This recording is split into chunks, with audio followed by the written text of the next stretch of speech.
এই ভিডিও এখন যারা শুনছেন এবং পরে যারা শুনবেন সবাইকে আসসালামু আলাইকুম, আদাব। খুব একটা খারাপ খবর লাগলো। এই টাঙ্গাইল রোডে এই 5 ডাকাত দিয়েছে এবং আবারও নারী নির্যাতন হয়েছে। আমি আশা করব, আমি স্বরাষ্ট্রমন্ত্রীকে অনুরোধ করব, এই ডাকাতদের ধরে এদের গোপনাঙ্গে ইট বেঁধে এবং এদেরকে শাড়ি পরিয়ে এদের কানে দুল দিয়ে পালা দিয়ে এদেরকে চক্কর দেওয়া হবে। এত বড় দুঃসাহস এদের! ডাকাতির সাথে সাথে নারী নির্যাতন, এদের কি মাপন নাই? এদেরকে চরম বেইজ্জতি করবেন। আর এই বাংলাদেশের যে এই ইন্ডিয়ান মিডিয়া আছে, এরা এত বেড়েছে, এরা লাগে যে পাকিস্তানের মতো আমাদের সাথে তারা যে কোনো সময় যুদ্ধ শুরু করবে। কেন?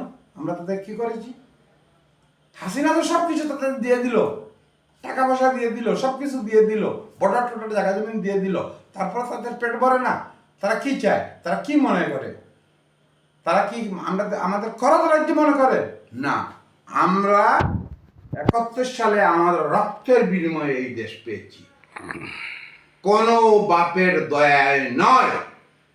আর একটা কথা আমি বলতেছি, এই মিস্টার আমাদের যে অনারেবল উপদেষ্টা ডক্টর মোহাম্মদ ইউনূস সাহেবকে বলছি, আমি আপনাকে কয়েকটা ভিডিও আমি বলেছিলাম যে বাংলাদেশের আপনি শুনেন, মানুষ মরণশীল, আপনিও মরবেন, আমিও মরব, কিন্তু এমন আইন করে যান, দেখেন আপনার আওয়ামী লীগ হোক, বিএনপি হোক, জাতীয় পার্টি হোক, আপনার ছাত্র সমাজ হোক, যাতে চুরি হয় না, ব্যাংকে যেন চুরি হয় না, তহসিল অফিসের এই যে তহসিলদার আর এই যে যদি চুরির ধরা খায়, এদের যেন কানের মধ্যে দোল আর হাতের মধ্যে চুরি ফিরে এদেরও হাঁটানো উচিত।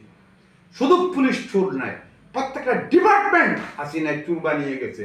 এই চোরদের শাস্তি দিতে হবে, এবং ছাঁটাই করতে হবে। ছাঁটাই না করেন, যাকে ধরবেন বেইজ্জত করবেন, এই ঘুষ খাইতে যারা ধরবেন। আর বিশেষ করে ওই যে এই ডাকাতগুলোর ধরার দরকার।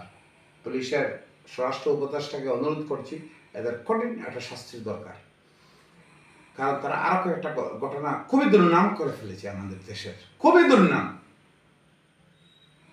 এটা সহ্য করা যায় না। আর ইদানিং দেখছি এই খাওয়ালি খাই লীগ একটা আছে, খাই লীগ কোথাও মৎস্য খামার, কোথাও মানুষের জায়গা, বিভিন্ন জায়গা দখল করে দিতেছে। এদেরকে গরুর মতো লাইন বেঁধে নিয়ে ঢুকাইবেন পিঠে। আসসালামু আলাইকুম।